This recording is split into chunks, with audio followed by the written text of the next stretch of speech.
رسول اللہ صلی اللہ علیہ وسلم نے چند لوگوں کو کچھ عطیہ دیا اور سعد وہاں موجود تھے۔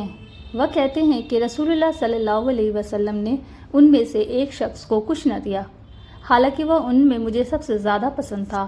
میں نے کہا، حضور آپ نے فلاں کو کچھ نہ دیا، میں اسے مومن گمان کرتا ہوں۔ آپ صلی اللہ علیہ وسلم نے فرمایا، مومن یا مسلمان؟ میں تھوڑی دیر چپ رہ کر پھر پہلی بات دہرانے لگا۔ حضور صلی اللہ علیہ وسلم نے بھی دوبارہ وہی جواب دیا۔ پھر آپ صلی اللہ علیہ وسلم نے فرمایا کہ اے سعد، باوجود یہ کہ ایک شخص مجھے زیادہ عزیز ہے، پھر بھی میں اسے نظر انداز کر کے کسی اور دوسرے کو اس خوف کی وجہ سے یہ مال دے دیتا ہوں کہ وہ اپنی کمزوری کی وجہ سے اسلام سے پھر جائے اور اللہ اسے آگ میں اوندا ڈال دے۔ صحیح بخاری حدیث نمبر 27۔ حضرت صلی اللہ علیہ وسلم نے فرمایا، مجھے دوزخ دکھلائی گئی تو اس میں زیادہ تر عورتیں تھیں جو کفر کرتی ہیں۔ کہا گیا، حضور کیا وہ اللہ کے ساتھ کفر کرتی ہیں؟ آپ صلی اللہ علیہ وسلم نے فرمایا کہ خاوند کی ناشکری کرتی ہیں اور احسان کی ناشکری کرتی ہیں۔ اگر تم عمر بھر ان میں سے کسی کے ساتھ احسان کرتے رہو، پھر تمہاری طرف سے کبھی کوئی ان کے خیال میں ناگواری کی بات ہو جائے تو فوراً کہہ اٹھے گی کہ میں نے کبھی بھی تجھ سے کوئی بھلائی نہیں دیکھی۔ صحیح بخاری حدیث نمبر 29۔ حضرت صلی اللہ علیہ وسلم فرماتے تھے، جب دو مسلمان اپنی تلواریں لے کر بھڑ جائیں تو قاتل اور مقتول دونوں دوزخی ہیں۔ میں نے عرض کیا، یا رسول اللہ صلی اللہ علیہ وسلم، قاتل تو خیر ضرور دوزخی ہونا چاہیے، مقتول کیوں؟ فرمایا، وہ بھی اپنے ساتھی کو مار ڈالنے کی حرص رکھتا تھا، موقع پاتا تو وہ اسے ضرور قتل کر دیتا، دل کے عزم سمیم پر وہ دوزخی ہوا۔ صحیح بخاری حدیث نمبر 30۔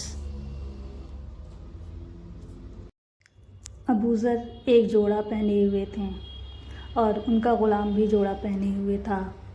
میں نے اس کا سبب دریافت کیا تو کہنے لگے کہ میں نے ایک شخص یعنی غلام کو برا بھلا کہا تھا اور اس کی ماں کی غیرت دلائی یعنی گالی دی، تو رسول اللہ صلی اللہ علیہ وسلم نے یہ معلوم کر کے مجھ سے فرمایا، اے ابو ذر، تو نے اسے ماں کے نام سے غیرت دلائی ہے، بے شک تجھ میں ابھی کچھ زمانہ جاہلیت کا اثر باقی ہے۔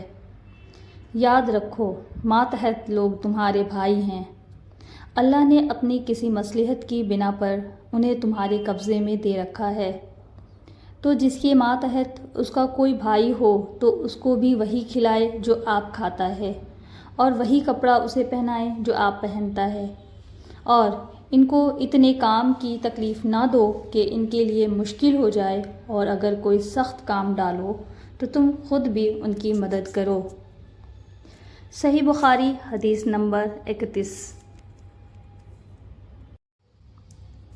جب سورہ انعام کی یہ آیت اتری، جو لوگ ایمان لائیں اور انہوں نے اپنے ایمان میں گناہوں کی آمیزش نہیں کی، تو آپ صلی اللہ علیہ وسلم کے اصحاب نے کہا، یا رسول اللہ، یہ تو بہت ہی مشکل ہے، ہم میں کون ایسا ہے جس نے گناہ نہیں کیا؟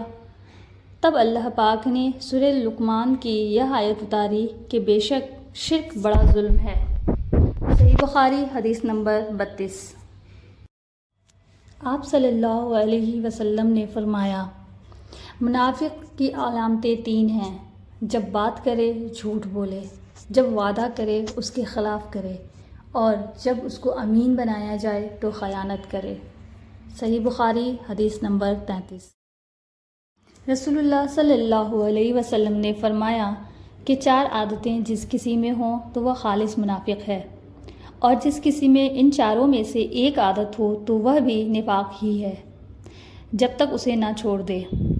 وہ یہ ہیں، جب اسے امین بنایا جائے تو امانت میں خیانت کرے اور بات کرتے وقت جھوٹ بولے، اور جب کسی سے عہد کرے تو اسے پورا نہ کرے، اور جب کسی سے لڑے تو گالیوں پر اتر آئے۔